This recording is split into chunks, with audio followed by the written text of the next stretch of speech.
Esse é o quadro Léo Imamura Responde e hoje falarei sobre como você faz para valorizar o que é importante na sua vida para ser bem-sucedido. Bem-vindo a mais esse encontro na Vida Kung Fu.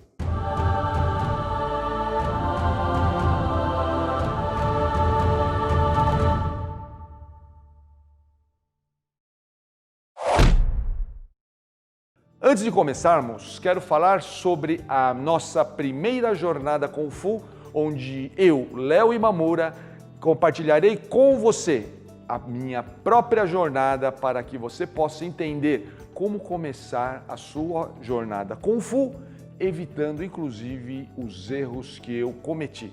Por isso, se você é praticante ou entusiasta das artes marciais, ou não importa, você irá se beneficiar dessas estratégias para a vida. Se você quiser saber mais o que acontecerá na nossa primeira jornada Kung Fu, acesse o link em nossa descrição. Tem um detalhe importante que essa semana é gratuita. Venha e faça parte da nossa comunidade. A contribuição do vídeo de hoje é de Del Negro 10. Caro Léo Imamura, pergunto, quem fatiou as artes marciais e por qual propósito? Melhor explicando, um combate entre humanos normalmente começa na posição ereta e durante o curso do seu desenvolvimento pode-se ter sua finalização concluída no solo.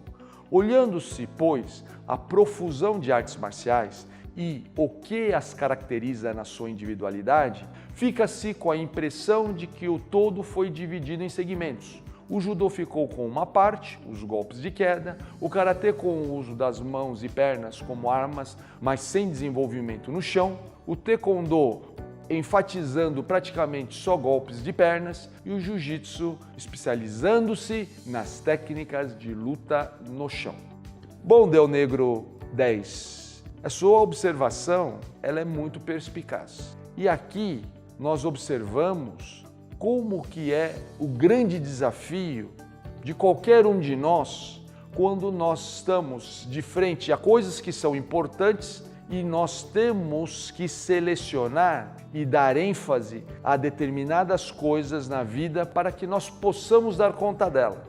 E isso aconteceu também com as artes marciais. Em primeiro lugar que nós temos que levar em consideração que o que você está falando de começar as duas pessoas em pé e normalmente terminar com elas no chão, decorre de uma situação de ambiente confinado e isolado. Quero dizer, com não interferência de outras pessoas, tá? Normalmente é isso que acontece. Elas vão fechando a distância, e a partir do momento que fecham a distância, e se essa distância ela não foi efetiva, por exemplo, nós estamos numa distância longa, e aí alguém golpeia com a perna, e é bem sucedido, acaba aqui. Se formos para a distância média, com envolvimento também de braços e pernas, e alguém é bem sucedido, acaba aqui. Se não acontece isso, as distâncias vão se aproximando até um processo de projeção, onde um pode cair e outro ficar em pé. Ou os dois podem ir para o chão e continuar esse processo no chão e depois ficar no chão ou elevar mais uma vez, ou um dos lados elevar e assim vai o seu desdobramento. Mas observe que aqui não há interferência. Aqui existe uma situação só de um para um, ou seja, é um combate singular, é um combate entre uma pessoa e outra pessoa, sem interferência alheia. Eu estou falando isso porque quando nós estamos falando de artes marciais, Del Negro, nós estamos falando de algo mais amplo, algo que que sai desse limite que você está falando. Por isso que em muitas situações e circunstâncias levou-se a ênfases como você observou. É claro que existem muitos outros elementos que devem ser levados em consideração. Queria trazer isso para a nossa vida também. Observe que interessante, quando nós queremos valorizar uma característica nossa, como é que nós fazemos para que isso seja valorizado? Como que eu dou importância e valoro aquilo que eu estou fazendo conforme cada momento. Porque se aquele momento que eu estou vivendo valoriza determinada situação, então é essa característica que vai ser enfatizada. Muitas vezes não. Por isso que, como você bem colocou, né, você usou até uma palavra interessante, você usou o verbo fatiar, porque parece que havia um todo e que aquilo foi fatiado, né? Mas o que eu quero te lembrar dentro desse processo? Primeiro, que isso que você falou de acontecer dos dois em pés e depois acontecer toda essa situação, decorre de uma situação bem específica, que não representa o combate real. Tá? Uma coisa é nós termos um ambiente confinado, livre de objetos, com um piso, né, específico, onde duas pessoas vão se enfrentar, ou seja, estarem frente a frente, sob a mediação de um terceiro, ou não. Então, é a partir dessa premissa que você está partindo. Quando nós estamos falando de arte marcial, nós estamos falando de algo muito mais amplo do que isso. E por isso mesmo que nós temos que lembrar também que o judô tem golpes de impacto, tem golpes de contato, os chamados atemi waza. Tá? O karatê também tem projeções. E assim nós vamos ver, se nós observarmos os punses ou os ryans do taekwondo, vai haver também a mesma coisa.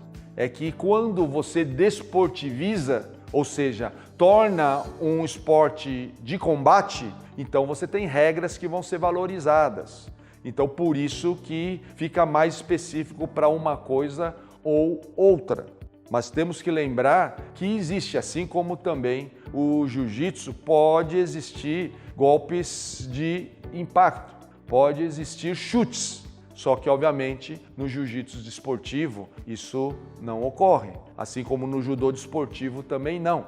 Assim como no karatê desportivo tem as suas limitações de regras. Então, quando nós observamos tudo isso, nós estamos vendo que se trata, quando eu tenho a desportivização, ou seja, o esporte em si, de combates simbólicos, não são combates reais. Porque se fosse combate real, teríamos um cenário muito mais rico, muito mais variável, tá? Com objetos, com situações envolvendo terceiros, numa complexidade muito mais ampla, em condições variadas, né? Principalmente quando você observa o esporte de alto nível, você se prepara para aquela situação, buscando estar no seu melhor, na sua melhor condição para aquele momento. E quando nós estamos falando de situação real, muitas vezes nós devemos enfrentar o outro numa situação de péssima condição, numa situação onde nem sempre eu estarei no meu melhor.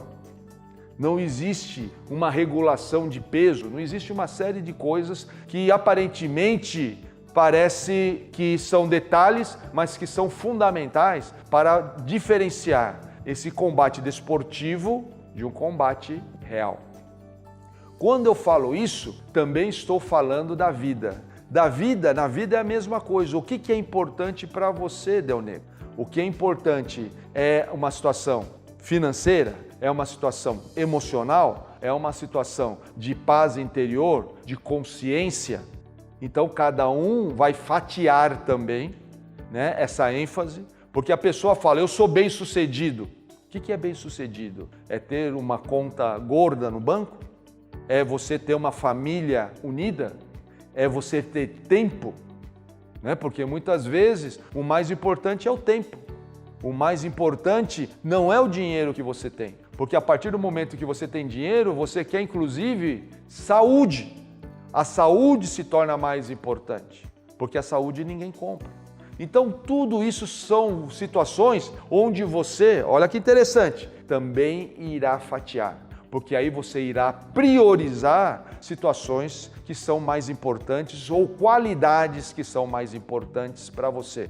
Assim como fizeram no passado com as artes marciais. Por isso, o que eu sugiro? Não importa a arte marcial que você pratique, Del Negro 10, procure aquela que possa te trazer toda essa visão. Procure mestres que tragam essa visão, por exemplo, do judô, que não se limite só ao aspecto, né, que está aparente hoje, que é o aspecto desportivo. Principalmente se você é aquele que valoriza outros aspectos além desse aspecto desportivo. Porque assim como nas artes marciais, nas artes da vida, eu também posso valorizar outras coisas que as pessoas não estão valorizando.